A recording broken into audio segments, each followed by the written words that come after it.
Hi, everybody, and good morning. Well, whatever time it is for you, this feels for me like a rude awakening, a couple hours of sleep and in we go. But the Advent time is one which leads with increasing momentum towards the encounter with the secret of the soul as we find in Capricorn. So in your chat box, I did send you a little link, which will be for the actual moment of the solstice.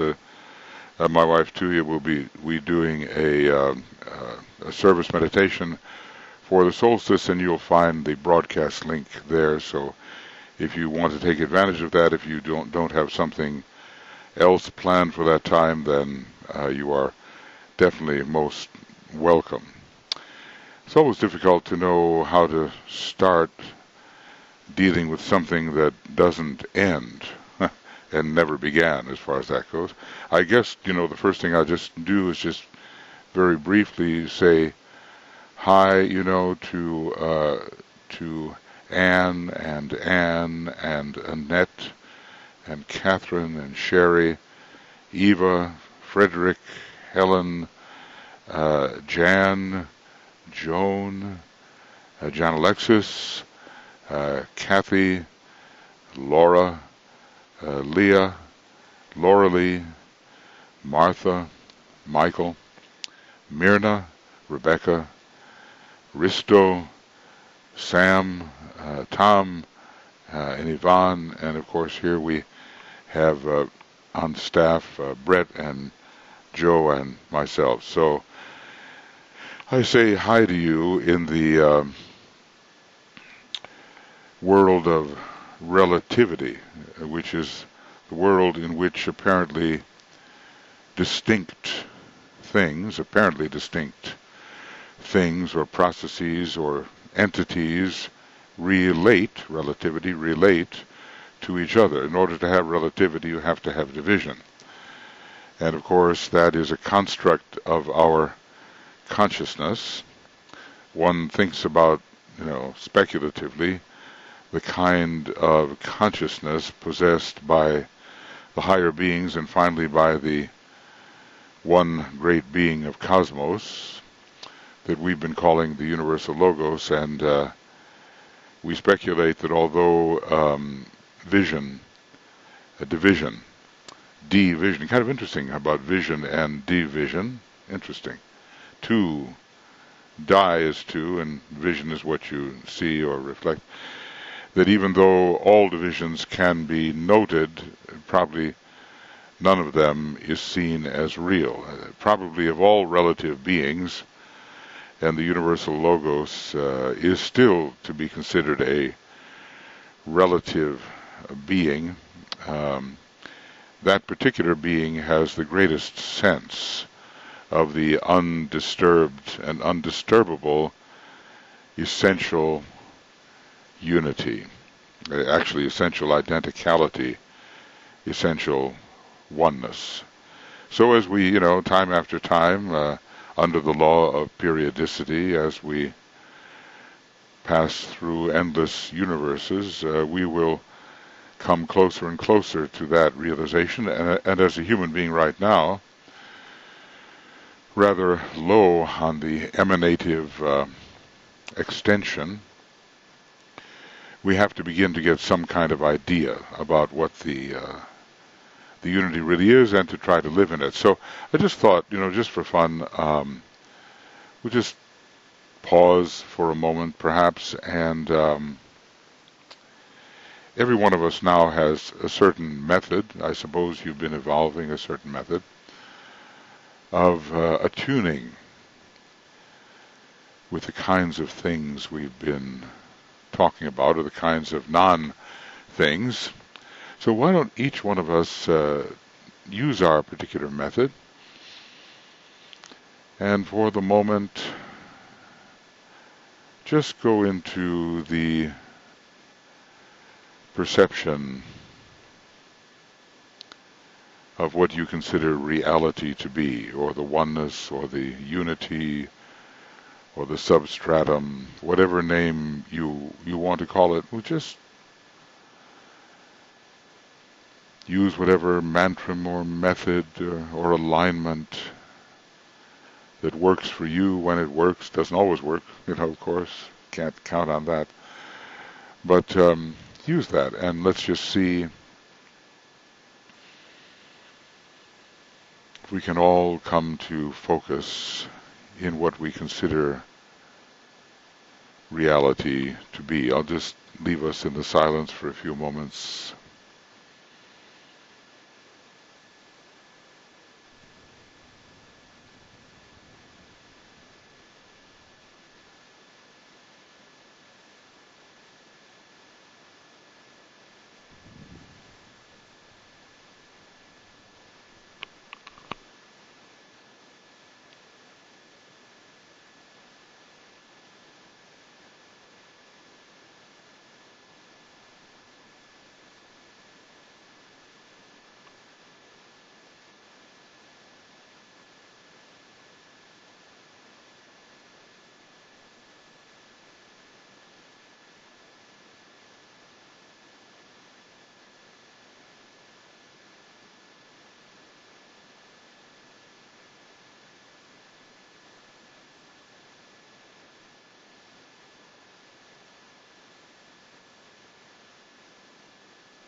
You kind of wonder whether we can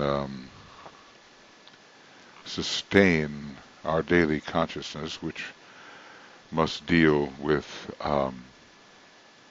multiplicity necessarily, whether we can sustain that effectively and still not only be aware of the substratum,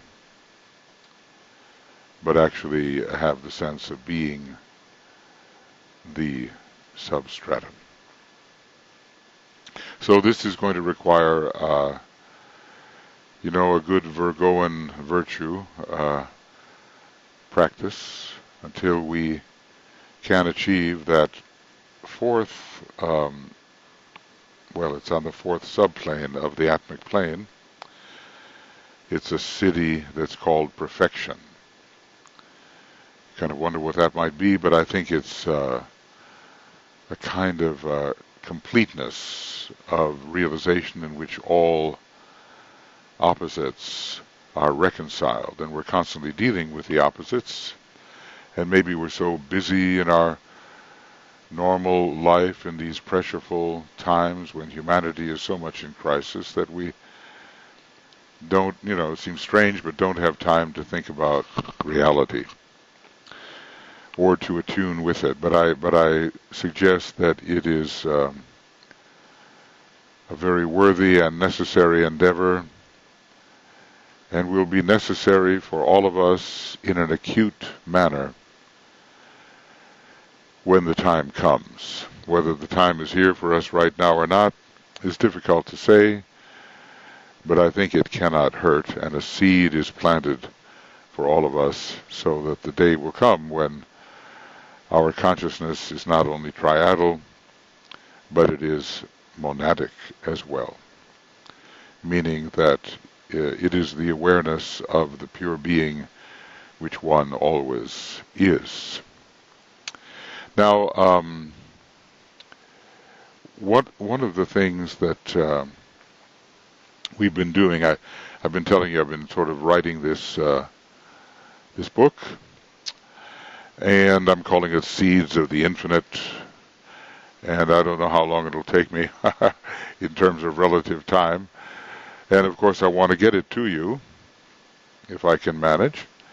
But meanwhile, I'm extracting some seed thoughts from this effort, and every one of these seed thoughts is like a key for certain types of minds or certain types of perceptions to open the door to a deeper level of reality than we may be customarily experiencing. Now, as I've said, it's probably up to you to devise your own way in. Everyone builds the Antakarana on their own, and it's a unique process, and it's composed of much that is drawn from your unique reincarnational experience.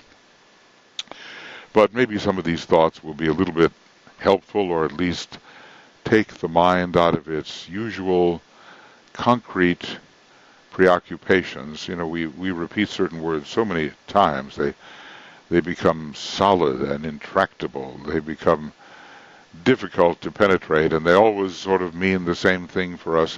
Maybe we can loosen that up a bit and create a more flexible mode of perception and a more flexible mind to interpret these things.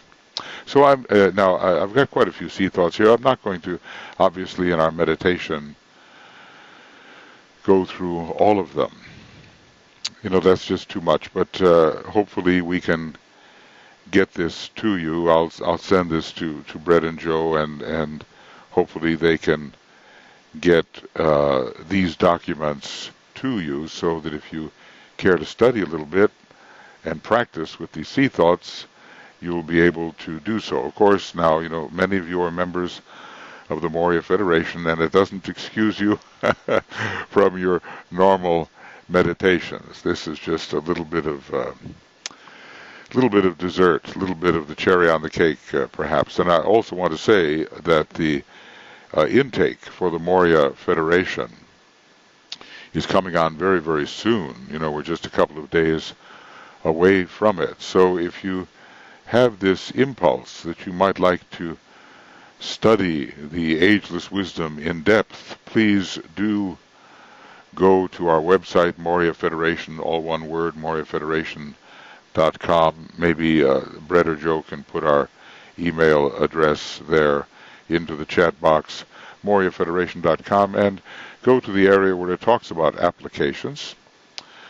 And perhaps there's one aspect of our work, whether it's Meditation Quest or Great Quest or Quest Universal, it's really 8 years in all, that appeals to you and that you think you are suited for, and complete that application, and we'll begin working together in this, great task of assimilating the ageless wisdom.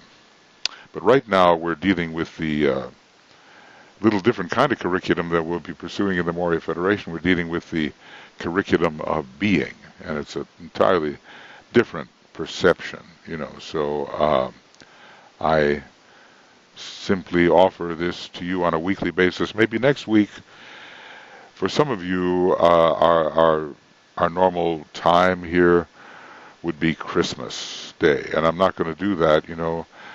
That's such an important day and so busy in everybody's lives, so probably next week we will not have this particular meeting on my Saturday morning and your Friday night, or your, you know, Saturday afternoon or evening. If I change my mind, I'll let you know, but I think I should let you have your Christmas Day uninterrupted. Okay, now let's look at some of these seed thoughts. And I haven't elaborated them too much, just to say a little bit about them, and let's look at them in a meditative mode. Meaning that, you know, I'm not sure how powerful our analytical mind has to be applied to these things right now. What does have to be applied is a sort of an understanding and an openness to whatever the seed thought might give to you. So it's kind of a meditative reflection as we contemplate these things, and then we'll have a little chance to share a bit and then go into our short meditation. I keep on adapting this process according to inspiration. So anyway, gosh, I just thought of a new one. Maybe you've heard of the word presentation, or a presentation of consciousness, or to consciousness. So any presentation is you. Now that must be obvious in a way,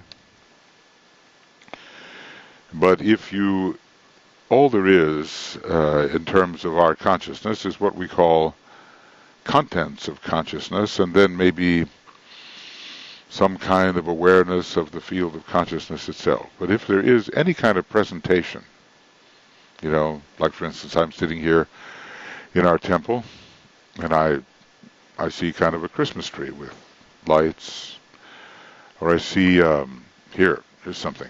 This is a magnetic reality inducer. Anyway, this has quite a vibration, lots of copper in it, so Venusian. It's a presentation to my consciousness. I'm holding it, I'm seeing it, I'm feeling it, but it's the same as the Christmas tree, or the chair that I see, or the water glass that I have. I don't differentiate, at least not in this state of mind. So any presentation, the mere fact that something is presented makes it the one reality, if we can get deeply enough within the presentation. I call these things contents of consciousness,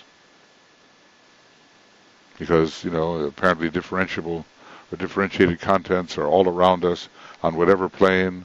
I have a feeling, I have a thought, I have an energy sense, something's moving through me. It's all a presentation to consciousness, and any presentation. So actually, what I would say further here is that all presentations are equal. I'm dealing a lot with equality today.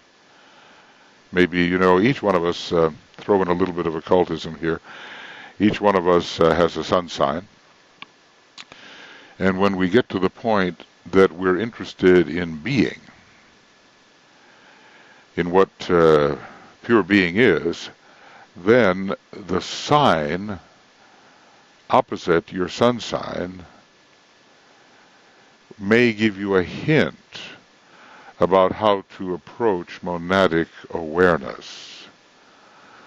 Because it's said to be, DK wrote some interesting things, and they can be found in various places. It's about the triangle that exists between your sun sign, your rising sign, and the point opposite your your sun sign. So the sun sign is a revelatory of the personality. The rising sign is revelatory of the soul in a particular incarnation, and if we can get that far, the point opposite the sun sign is revelatory of the monad in a particular incarnation. Obviously, there are 12 modes of revelation because your sun sign continues to change. So maybe there's a particular way in. For me, as an Aries type on the sun sign, my point opposite is Libra. Okay. Libra, the sign of equalization. So for me, a particular type of entry into reality has to do with this Libran mode of perception, which is that of equality. The equation, this equals that, And I come to the final equation that all things equal each other, and reciprocally. All contents of consciousness are equal. So basically, what I have here is just this simple little word form, any two. I practice it all the time. at, if you want to remember it, any two. It makes no difference which two. Any two are equal in essence and identical in essence. Any two at all. Now, You may say, well, what do you mean? That's so preposterous. Look at this thing, and look at that other thing, and they look so different. Well, already you're into the realm of quality. You have to stop at being before you get to quality, or maybe work your way through quality and into being. But later I'll say it. Isness comes first. Isness first. IF first. Isness. I try to sense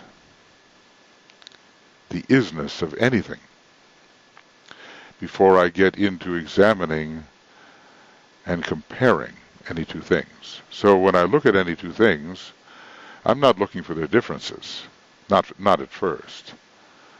I'm looking for their equalization in isness. I am, I am looking for their, and I'll just say it this way, equalization as isness. EAI.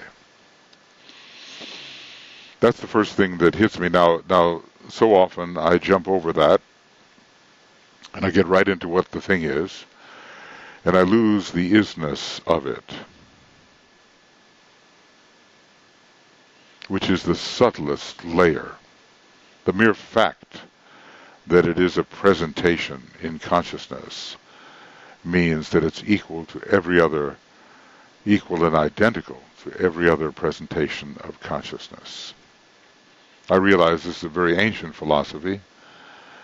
It's based on the Upanishads, which is the philosophical, they are the philosophical presentation of the Vedas. But, for me, this ancient presentation makes sense as long as we do not forget that we have a mind and that we have to handle relativity with it. So the equalization as isness. Just look around you, for instance. And try to, I don't know by what means, it'll have to be unique to you, but try to see the isness of the thing first. Before you get into what it is, you're into the fact that it is at all. So I often say it's not what you are, it's that you are. That's the main thing. It's not what you are. Of course, it is what you are.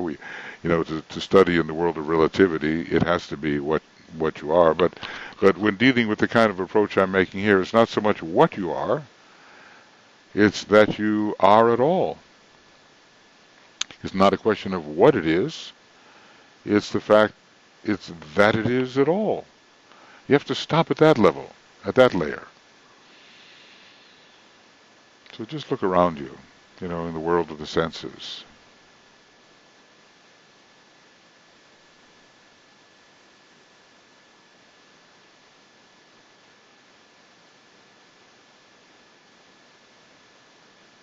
And see if the isness of things can jump out at you before you are, what I would say, qualitatively trapped in a consideration of all the particulars.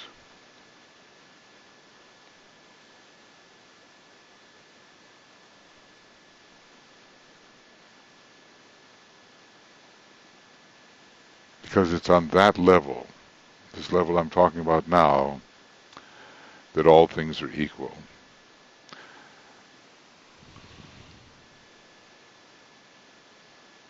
And, like I say, when this happens for me, I feel the vibration in my heart, or in the chain of hearts of which I've spoken, heart in the head, egoic lotus, monad, 12-fold monad.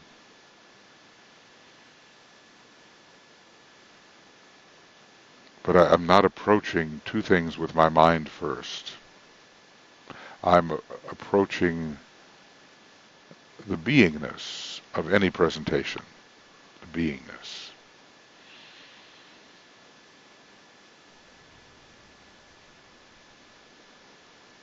remember what DK said, harmlessness, the life expression of the man who realizes himself to be everywhere, and for whom all forms are alike, in that they veil and hide the light, and are but externalizations of the one infinite being.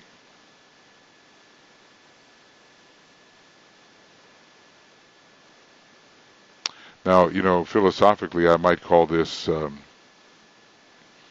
ontological equalization. Equalization is being itself. Whenever you're studying the nature of being, it's called ontology. Ontology. And the adjective ontological equalization, if we want some kind of fancy word for it. But more important than the word is the experience itself. And, maybe it shouldn't even be called experience, it should be called imperience. But surely every one of us has a little bit of relative time every day to take a moment to equalize the environment. Equalize anything perceived. Equalize it. Homogenize it. And so the really ironic thing is that on the way to this particular approach to non-duality, a kind of duality of perception is needed. And they have to be sustained while the universe exists. Because, you really, of course you can drop the equalization, most people do, most people never get to it, and just deal with things as they seem to be. But once you begin to enter the equalization, you can't drop relativity. You have to deal with relativity because this is our dance, our play, our drama, our creation. This is us, or we, in creative form. That's what the whole universe really is. You can't drop that, because that's our purpose at the very beginning, to offer to ourselves that creation in Mahamaya, which we call the universe. So anyway, I call this ontological equalization, and our capacity should grow to equalize any two in being. Now you can compare one plane to another, it doesn't just have to be things. I can look at a thing and then an image in my mind, an imagination, imagining, and it's still the same. I can look at anything and a thought or a sentence or a word. The isness of the two things is identical. Not obviously the presentation to consciousness with all of its variety. Those things are distinct, but the isness. So get the isness first. And don't be satisfied unless you are hit, so to speak. Language is very limiting, of course. But don't be satisfied unless you're hit with the isness of things. Because you can be sure that if you perceive it, it's got isness. Any presentation is. And there's just multiplicity of presentations which we cannot yet receive because of our particular human structure, but they're all there, ising along. They are. Until, finally the absolutely infinite possibilities are all presented to the absolute deity, which is simply the absolute infinitude of itself, when it begins to move from pure beingness towards the self-becoming we call the universe. Now, look, don't ask me to repeat that because I couldn't if I tried. But but anyway, you'll have these. You just go to the Makara website, and maybe Brett can put the link in there in the chat box for you.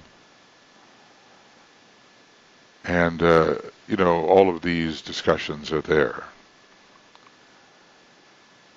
So, in my own life, too, obviously I am progressing, even as I hope we are all progressing in sensitivity to perception. And for me, over the last several days, maybe it's the Advent period, maybe it's Christmas coming, the whole idea or reality of isness is just getting more vivid. And that's how it goes, if many wise men, or was it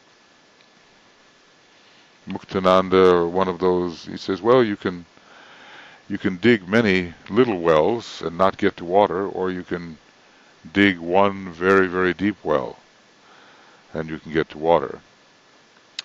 So sometimes I feel that as I contemplate the raw fact of isness, that's my deep well, and I think I'm getting closer and closer to the sufficient intensity of realization.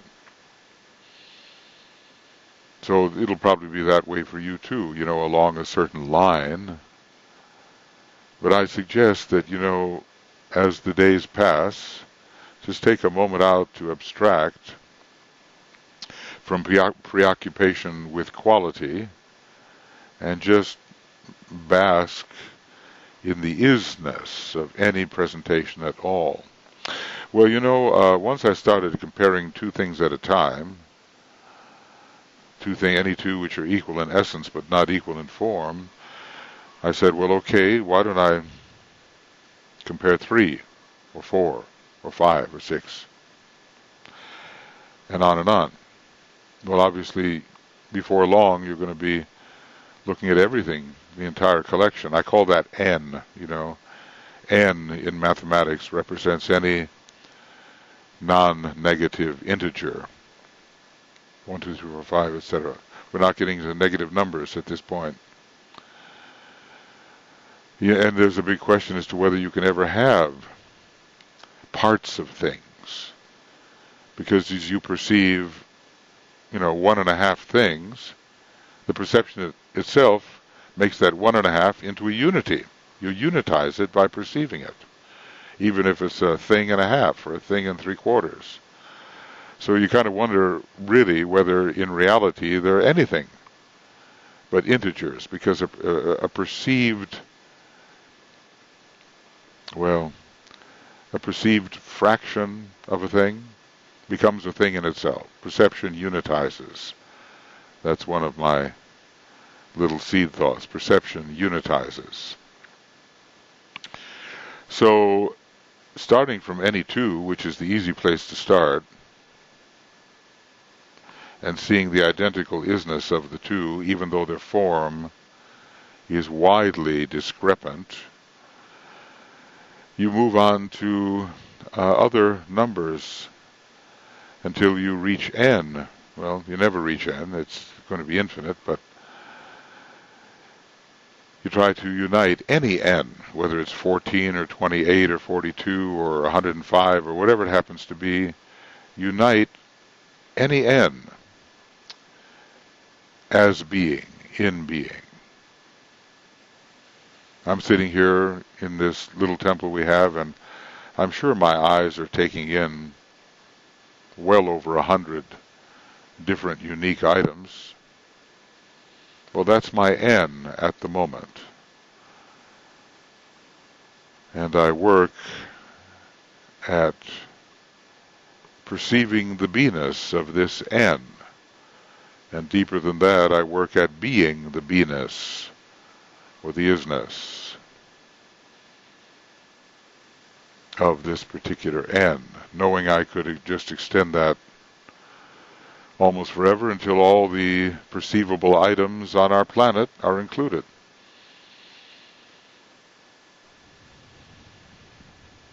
See, after a while, I'm sure we're not going to have to do 2 at a time, 3 at a time. There's just going to be this overwhelming sense that everything within our field of consciousness the entire N of it is the same thing, just is.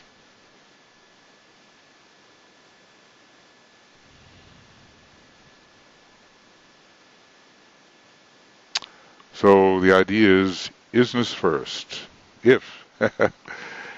First isness. So we can equalize any group, and eventually, it's the mantra, equalize all diversity. We realize that diversity, from this perspective, is simply apparent. We have a certain perceptual structure in our mechanism here. We're a little bit ahead of the grasshopper with its compound eye, has all of those polygonic surfaces which are all related to each other, but they split the image. And we have the rounded eye, and we don't have to split the image. But of course, the feeling in the heart when you're perceiving a multiple image has to be, worked on, and you'll recognize growing degrees of intensity of that realization as you go. Sometimes it just locks right in, and sometimes, given where we are thus far, sometimes it doesn't work the way it works at other times. But remember, isness first.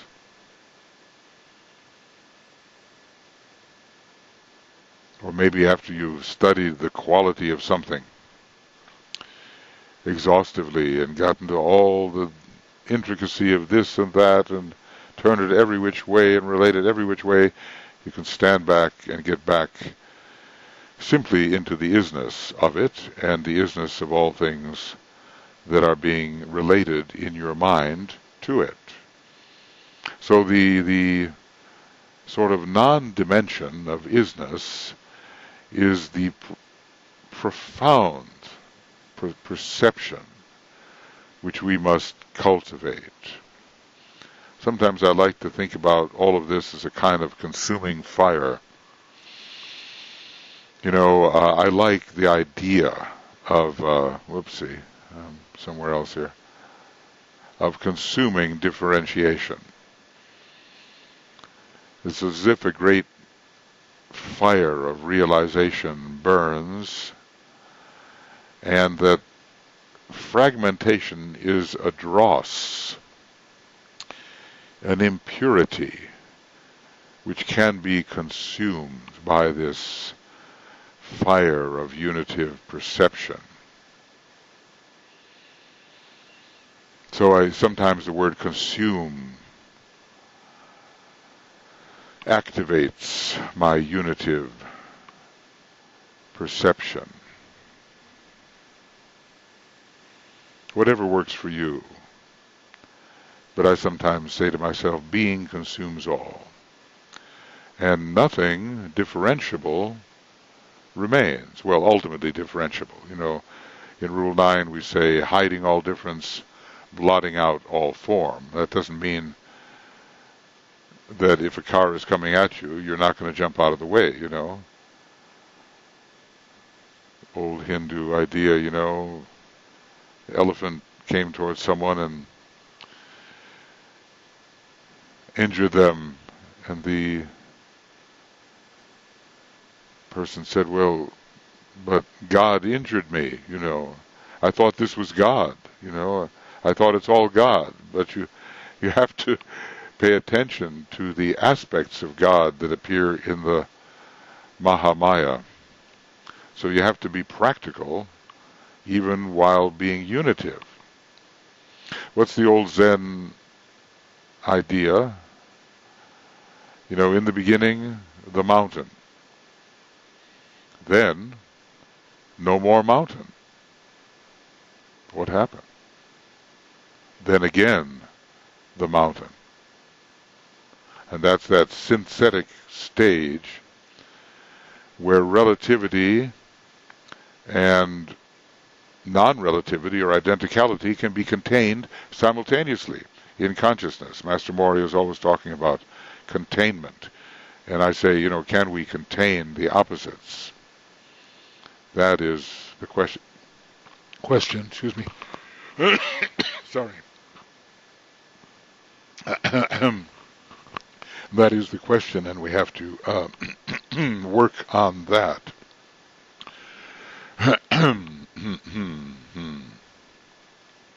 So being consumes all.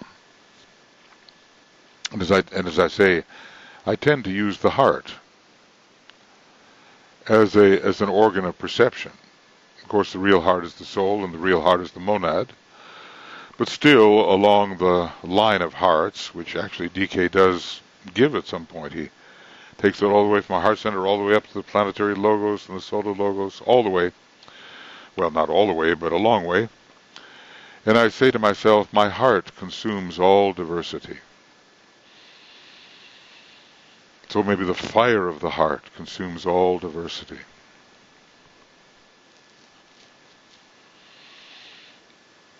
Or my heart of being consumes all diversity.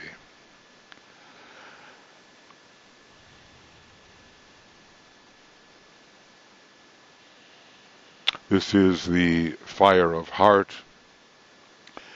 destroying the illusion of differentiation.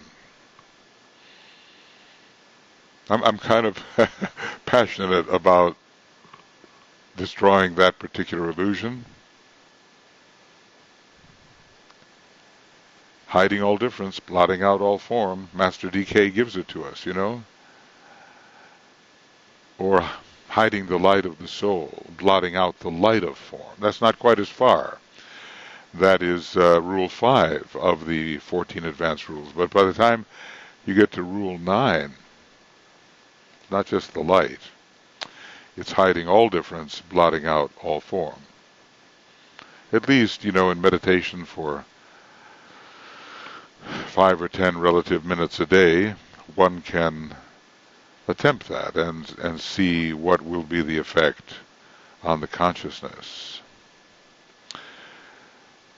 So however you want to go at it, it has to be practiced, this practicing of ontological equalization, all things being equal in being, all things being utterly unique in form. The principle of Master Morya talks about the principle of non-repeatability. So in terms of actual form, throughout eternity, there's a principle of non-repeatability operating. Every universe is utterly different from every other, and every particle is differentiable from every other particle, even though we classify them in a certain category. But the beingness is equal. So can we contain this endless variety of absolute infinitude and absolutely homogeneous, identical beingness forever?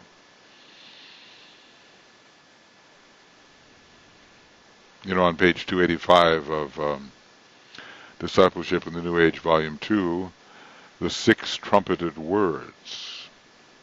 I've called our attention to that before. It begins with God is, and it ends with God is.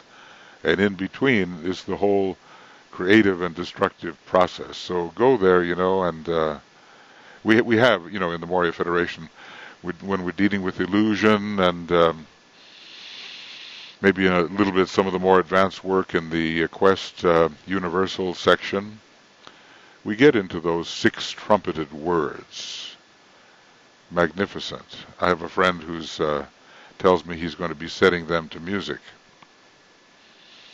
And one day maybe the sounds on which these words, in whatever language, were sounded will be restored to us. Very effective at the time.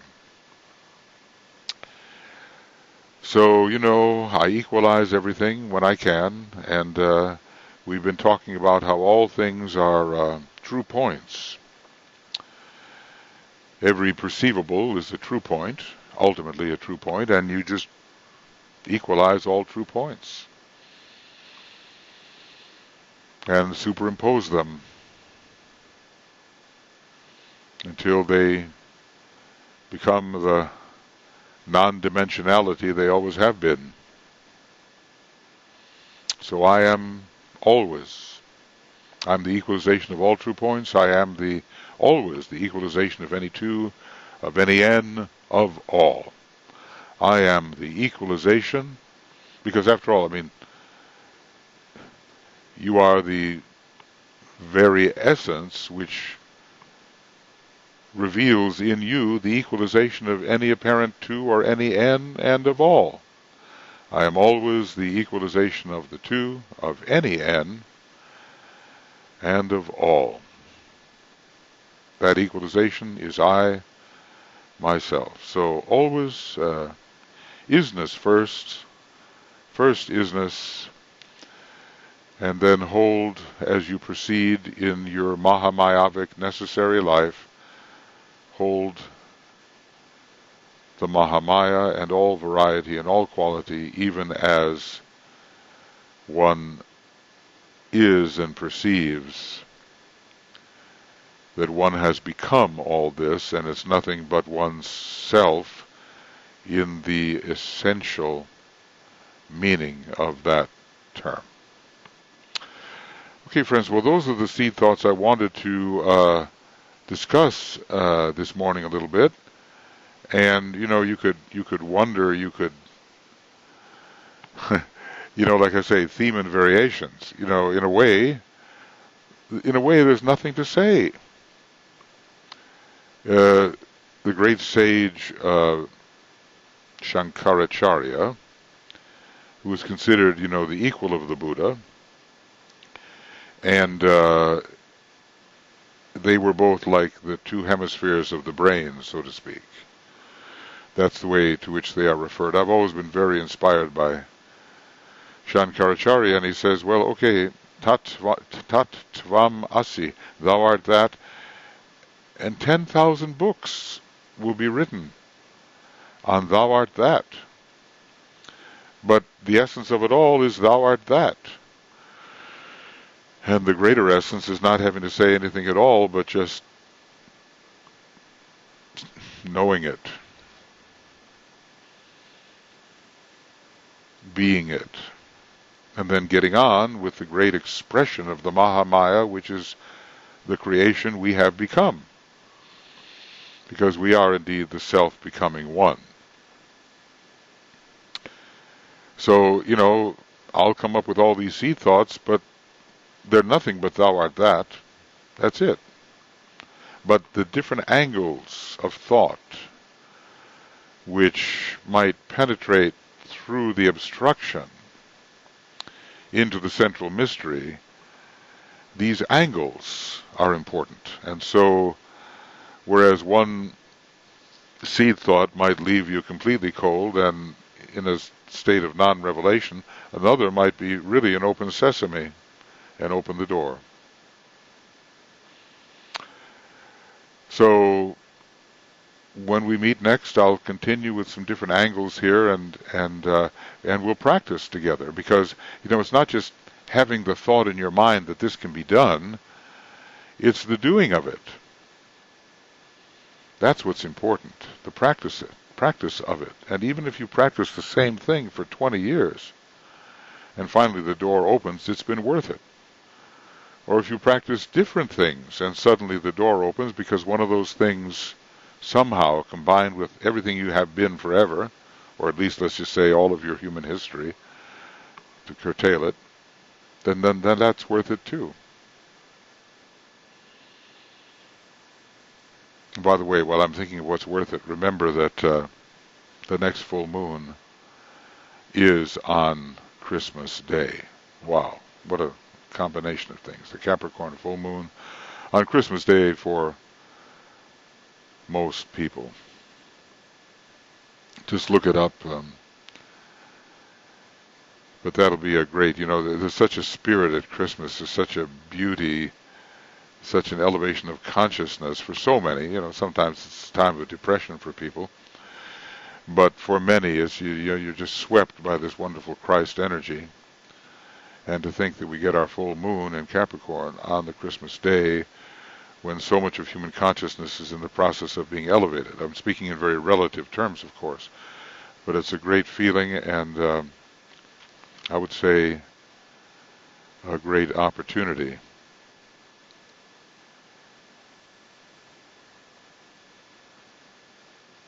Okay, so friends, if any of you have any thoughts that you might like to share, a number of other people have joined us since I called out your names and said welcome, and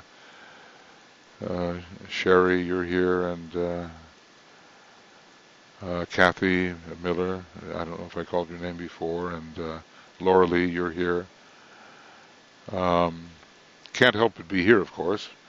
Michael, Patricia. Some may have come, some may have gone, but you can't help but be here, right? There's no there. It's kind of interesting. One of the important things, is to negate the sense of there. It's all here. It's all present. It's all at one point. So no matter how far out in the universe you appear to go, it's all here. Now you can say that, but I have to work with the idea that Venus is here. The Sun is here. The Andromeda Galaxy is here. And beyond and beyond and beyond, there's no there. The whole idea of there seems to imply extension in space.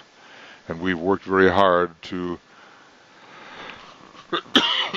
negate the idea of extension, whether in time or space, collapsing everything to the dimensionless point. So we've got to get rid of there while we're thinking in this manner. But it's the feeling of no there-ness which is important. In the Yoga Sutras, they talk about things like this. And those books, some of the advanced books, are studied by the masters themselves. So we've got to get rid of no there-ness, no then-ness. Then can work as an indicator of the past, then can work as an indicator of the future. No there-ness, no then-ness. But that takes practice. And the dragon's eye will open for a short time and then close, and open for a little longer and then close, and the dragon's eye will eventually perceive no there-ness, no then-ness. Okay, so if anybody would like to ask a question or offer a thought, comment, whether you write it down in the question area or whether you speak it out, you're most welcome to do that if you'd like to at this point. We'll have our little closing kind of meditation after this little discussion session, if it does exist. If we do, you see the utter simplicity of what we're talking about, the apparent complexity and yet the utter simplicity. You say, well, what in the world can I possibly ask or say, because it's just the utmost simplicity. But anyway, the floor is open to you if you wish to write something or say something, or you're most welcome.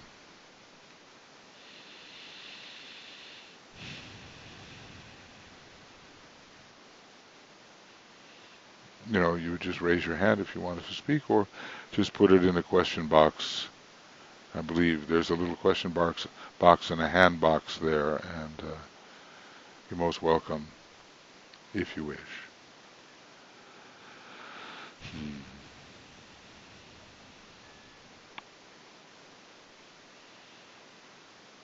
Okay.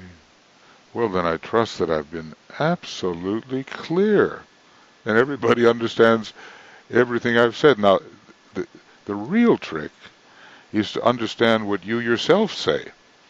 It's certainly possible for the mouth to be in motion without apprehension functioning. So, if I understood or understand everything I say, I think I'll be very happy about that.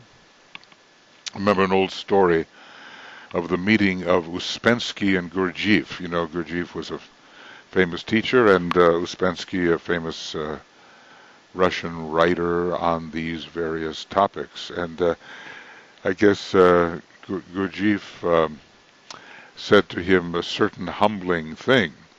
Uspensky had just given a brilliant lecture, and basically Gurdjieff said to him, "If I felt you understood what you were talking about, I might become interested." Well, of course, Gurdjieff was the initiate. He could see through, and he knew whether the person was just a talker or whether comprehension was behind the talk, whether it was just theoretical or whether there was true comprehension. So always I say to myself, well, I know I'm a talker, no problem there, but do I understand what I say? And hopefully that is increasing. Okay, Michael, I see the question mark there. Brett, can you tell me what Michael is saying? Yes, we have a couple things. Michael says, many ways to express the essential idea of oneness of being. I especially like the thought, ATAEIB. I think it's that. Yeah, there it is. All things are equal in being. ATAEIB. All things are equal in being. Yeah, like I say, Michael, these are my ways. I try to make sense of life. I just try to make sense of it, and I come up with certain verbal expressions which help me make sense of it. But it's got to be, every person has to take this trip on his own. Every emanation has to find his own way back to the source from which it came. So and that's the fun of it too. Getting into the way you would express these things to yourself, so that it really lifts the veil. Now, I've got notebooks full of stuff, but some of what I write lifts the veil, and some of what I write is just writing. So, light connects with some of what is written, but maybe others of what is written, not especially so.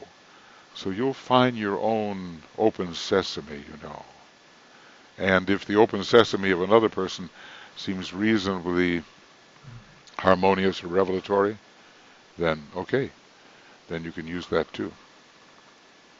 Right. So that's what Michael wrote, right, Brett? Yeah. Yeah. Are there any other things? Yes. Catherine is noting that SOTI 19 is on the 19th. That, Yeah. The SOTI 19 on the 19th. 9, I'm not quite sure what she's written here. I'm sorry, Catherine. But I understand it entirely, because this is the day. All Day related to the numerical number N, the letter N. Yeah. Well, this is the 19th, for people in Australia, which Catherine is. Hi. And this is our 19th webinar. And 19 is a very important number. Of course, it's the S. The S. It's the 19th letter of our English alphabet. And I know I can look a little bit bizarre when I get into some of these things, okay?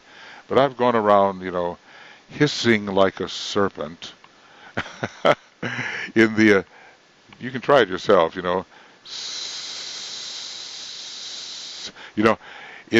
it's a very interesting letter, because it sort of invokes the serpent power, and for me it's a trigger for the idea of same. In other words, instead of saying the words same, I just use the S.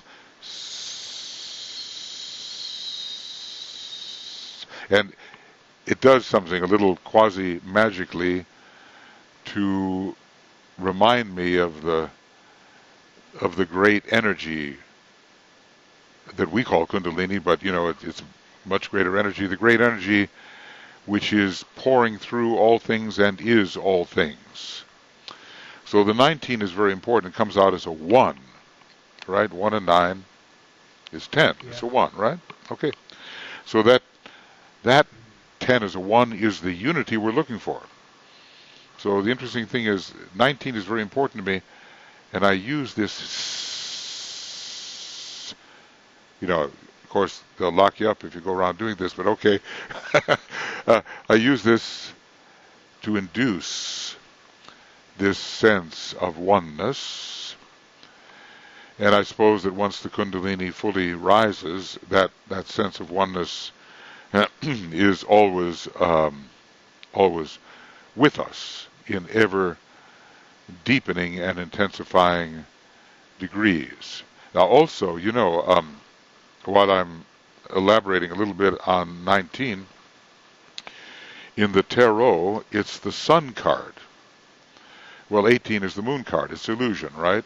So the 18 lower subplanes and all that give us our customary illusions. There are many, many more beyond the 18, but okay, 19 gives us the sun. And the sun is the great unifier. We can call that the solarization of consciousness. And at the third initiation, we all get solarized in our sort of the first real step of solarization. And the sun breaks forth on top of the mountain. And from that time on, the basis of isolated unity is achievable. So this number 19 is really important and has association with many things which are revelatory of the subject that we are studying. Nice. I'm glad you're here, Catherine. I remember the good old Australian days of many, many classes, and I hope all is going well with you, relative you. Things can't help but go well with real you. Okay. Thank you. Are there any others, Brett? Catherine just adds, in Australia we put 19 first, so it is 19, 12, 15 date. Okay. Well, that's a day to remember. That's a day to remember. Right.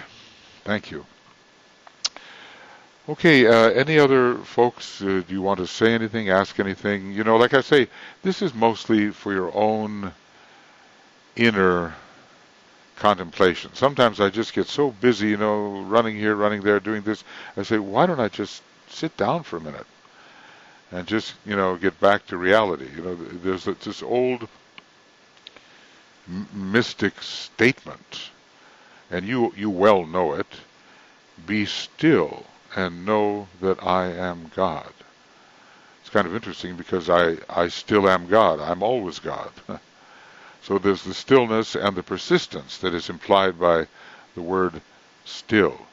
Remain, persist, be still, keep on being, and know that I am God. Especially important if you have a lot of third ray of activity in your nature. Anything else? Jen says, thank you for these seed thoughts. There are some sources now who have said on the 19th we are directly aligned with the galactic center. Using the seed thought of having no there, it is quite astounding to think of this connection. Right. I've forgotten about the galactic center and that alignment, which is in, for the time being for us, in later Sagittarius, which we are now in later Sagittarius. Opposite, getting near Betelgeuse, the great star in Orion. So, right, the galactic center is here, as are all galactic centers. It's a great thought. I appreciate being put in touch with that central fire of our one about whom naught may be said. When you read DK's occultism, he comes up with this idea of the one about whom naught may be said, but it's not just one being he's talking about. It's an ever expanding group of beings about whom we can really say nothing. And I think the galaxy, our galaxy, is a very important member of that series of ones about whom naught may be said. You see, if I am successful and I write the word O-A-W and I press this, I will see that nothing happens. Oh, that's too bad. But if I press English and I do that, then maybe there it is. And I don't always have to be writing one about whom naught may be said. I can just write OAW and there it is. I wish appreciating the nature of that being were as easy. Okay. Is there anything further you would like to say or to comment on before we get into our little meditation? I don't plan to spend a long period of relative time in the meditation. It's just giving us a chance together to be still, be in the presence of certain seed thoughts, allow them to have an effect on our relative consciousness, and see if we can penetrate more deeply into the reality we always are.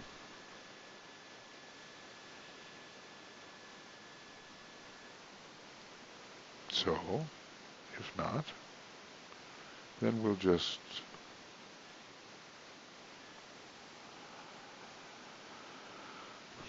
do a little meditating together. And certainly by now we should be well into the flow. We are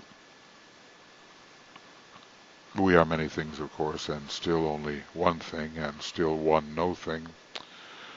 But we can think of ourselves as a point of being consciousness, and of course intelligence too, but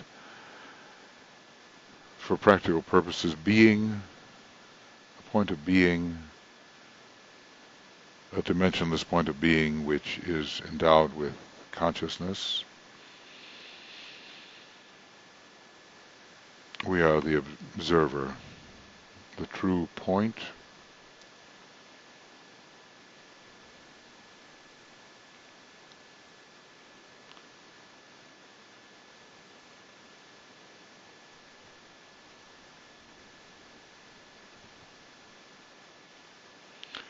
And all the instrumentation that we have, whether it's the etheric physical body or our emotional vehicle, sentient vehicle, or our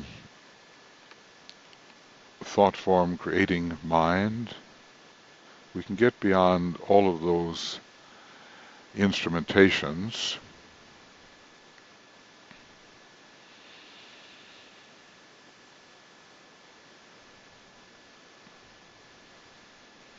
they too are resolvable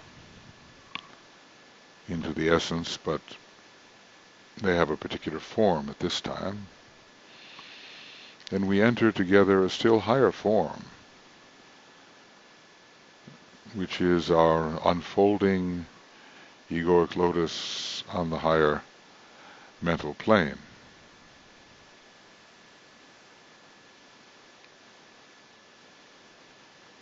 Each one of us has such a lotus, which is a truer vehicle, more important vehicle really than any of the personality vehicles, though without the personality vehicles we could not unfold the egoic lotus. And we imagine that we enter the central fire of the egoic lotus.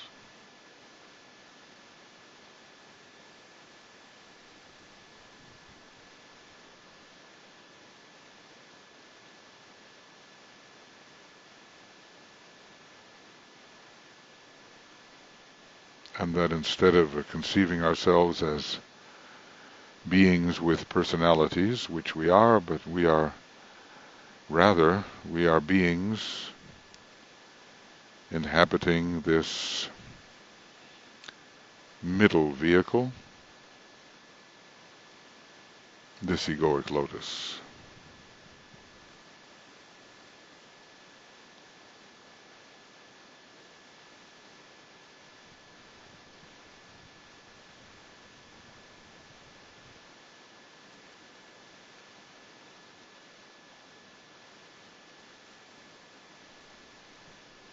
And we feel very close to each other when we are in the central fire of our lotus.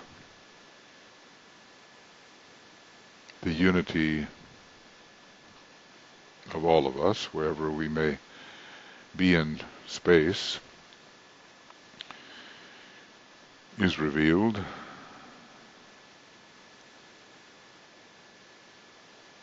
And we feel a certain harmonious relationship in a unified field in which we are all participating.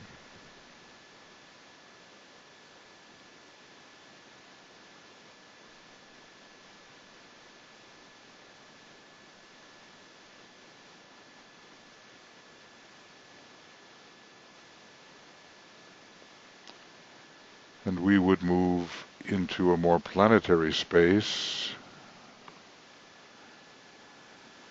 The thinking power of the planetary logos and his unitive love and his will, these are all somewhat available to us in those forming vehicles called the spiritual triad. They form at different times, they develop fully at different times, but we can begin to participate somewhat in a more planetary type of consciousness, because we're entering a non-local field. Our egoic lotus is local, but once we enter the triad, the usual assignments of location in time and space do not apply.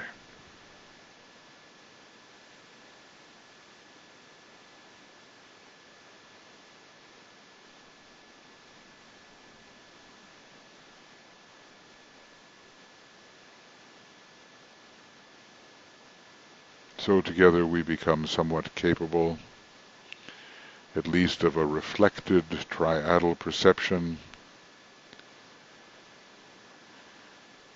thinking widely within the mind of God, however dim that reflection might be of God's thought, loving within the unifying love of God, our planetary logos, and willing to some small extent what our planetary logos wills.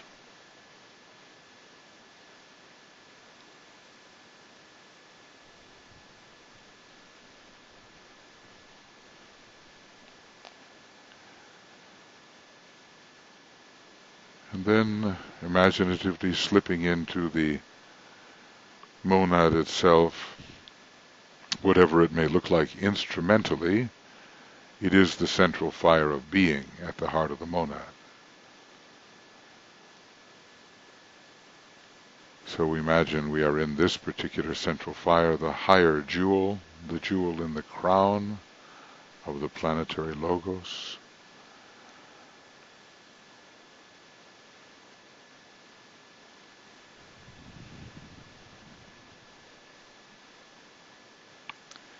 And it's here that we can really begin to hide all difference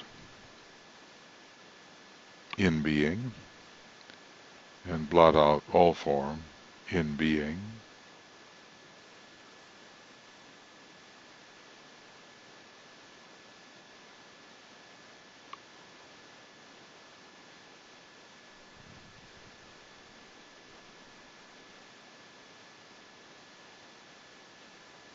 And it's here that we begin to realize that we really are one thing, one essence, one homogeneity.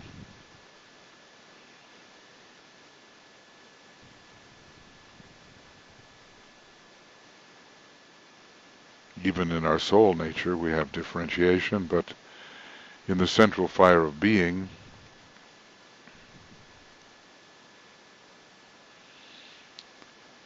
we are,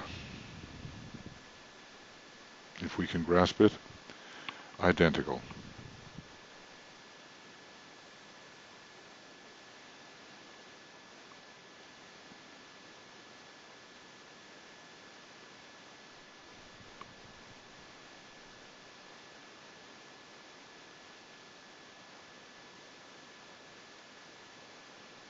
And from this state of at least being influenced by monadic awareness, we're not calling ourselves a 6th-degree initiate monad, but at least being able to be influenced in our normal consciousness, we can ponder maybe one or two of these seed thoughts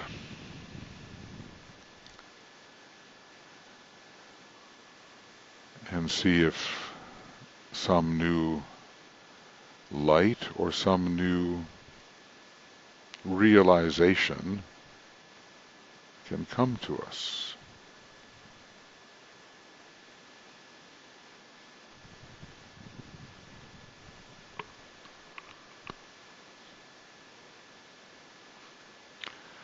So we made much of this seed thought isness first, or first isness. Very simple. So let us, in our own way, in the silence,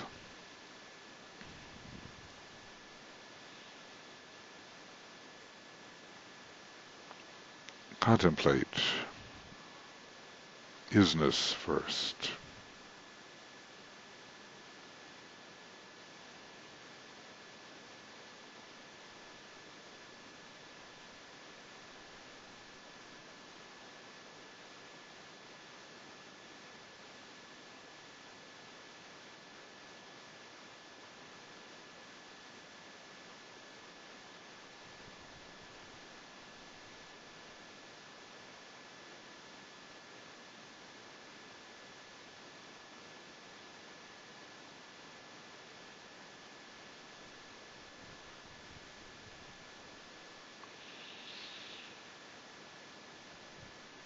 You can go 2 at a time, 3 at a time, whatever grouping, but whatever you behold on whatever plane or mixture of planes, isness first.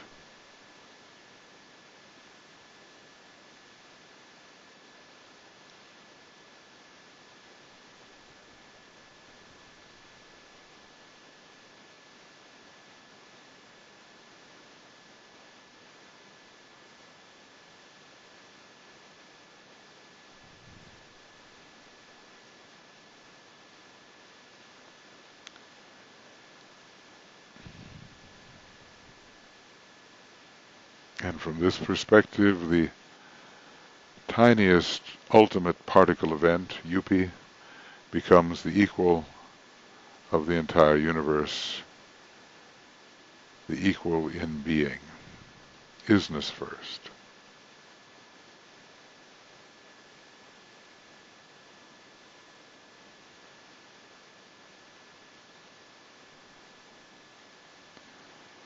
The isness of any one thing is no different from the isness of any other thing.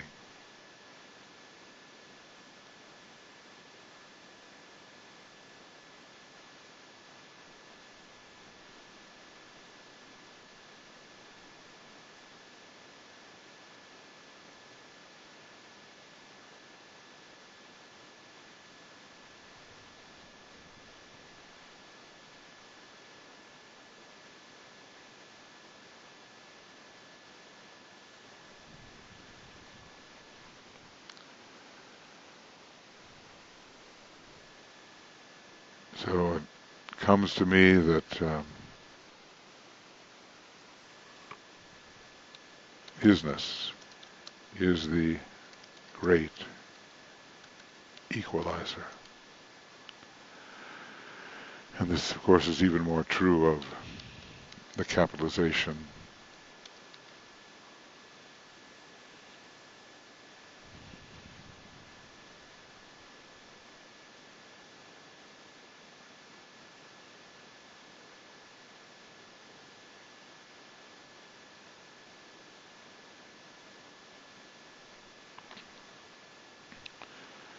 Can you imagine spending one day, just one day, with isness first?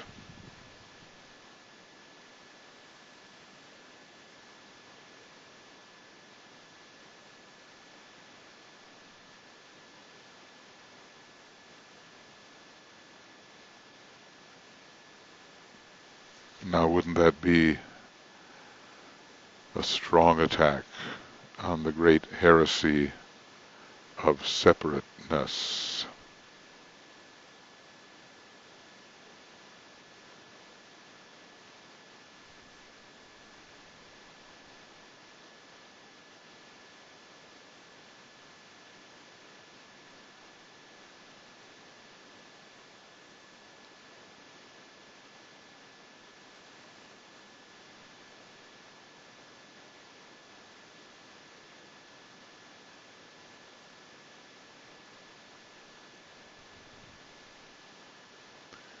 And within that idea, we can maybe take one more thought, which is a sub-thought. All things are equal in being.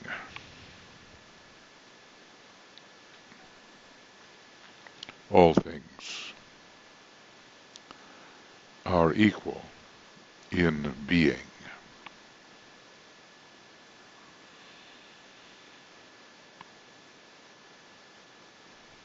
Or maybe as being.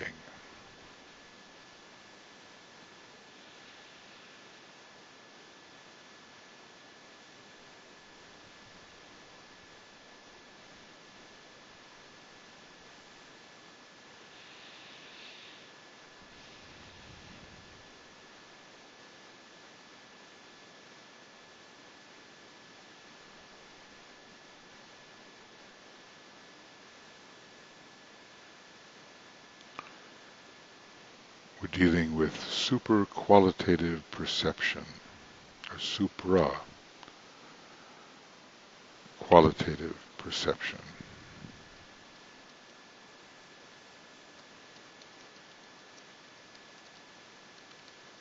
All things are equal in being.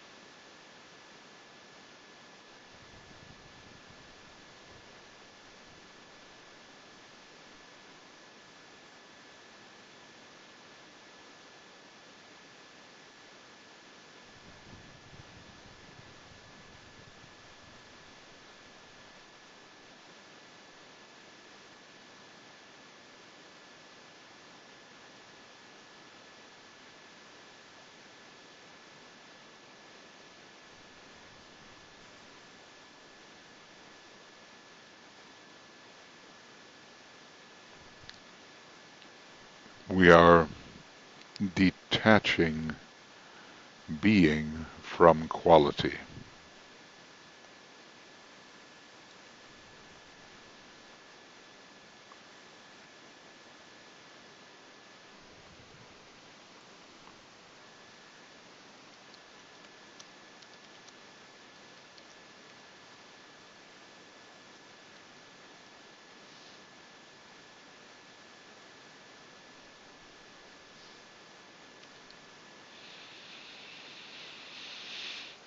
isness first, all things are equal in being.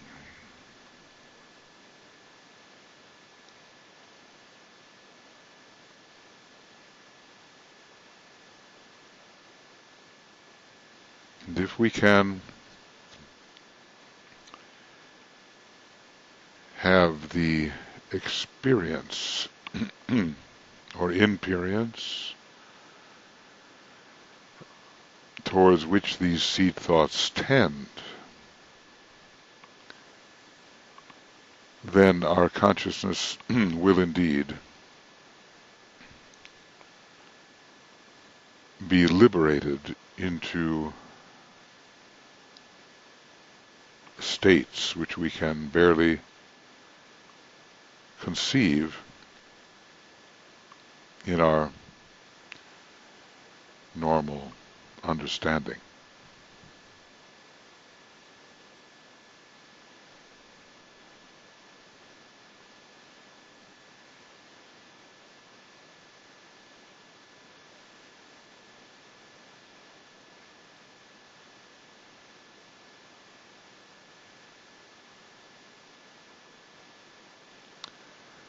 So isness first will take us on the path to isolated unity,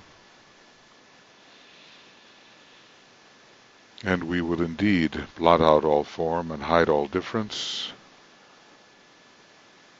when we realize that all things are equal in being.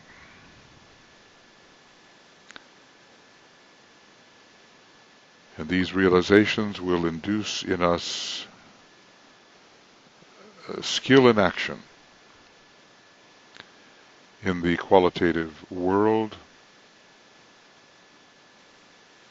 in which we must inevitably, cyclically, and forever live. Cyclically forever,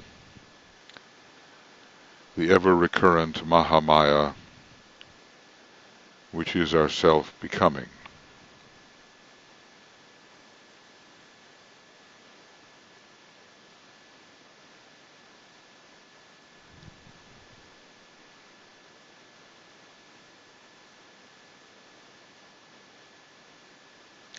And so assuming that the seed thoughts have the utility of making our life in relativity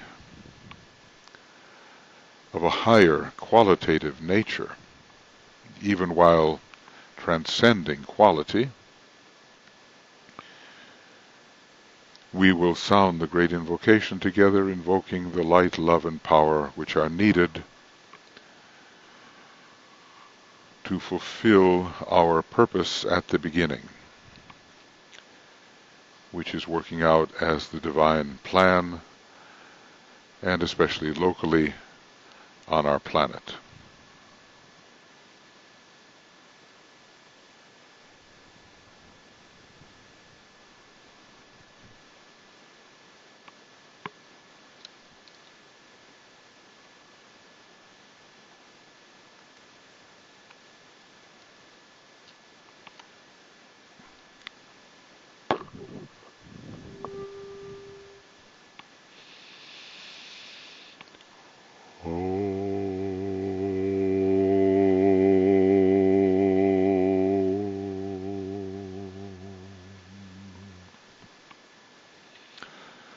From the point of light within the mind of God, let light stream forth into the minds of men. Let light descend on earth.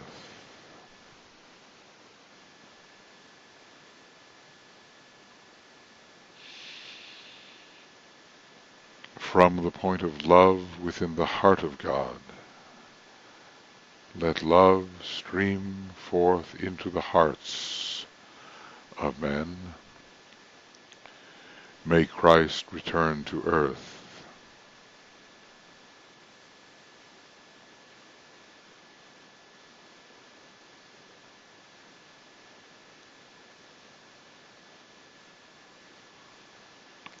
From the center where the will of God is known, Let purpose guide the little wills of men, the purpose which the masters know and serve.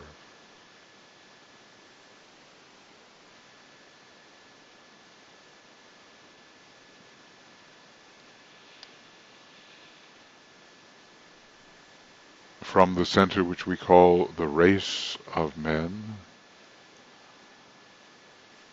let the plan of love and light work out, and may it seal the door where evil dwells.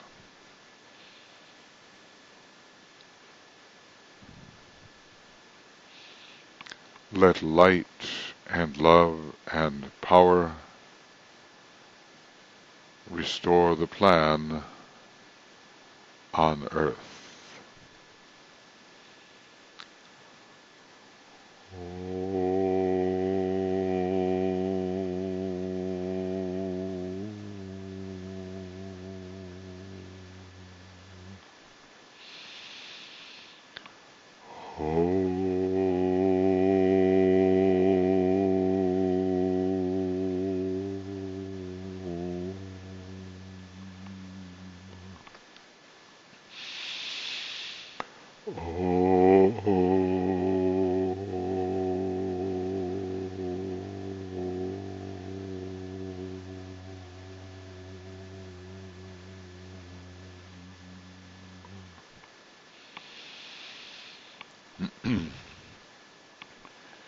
Friends, the solstice is coming.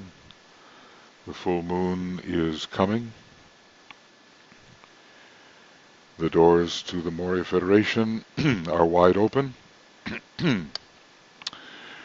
So I hope you can find the relative time to participate with us in the forthcoming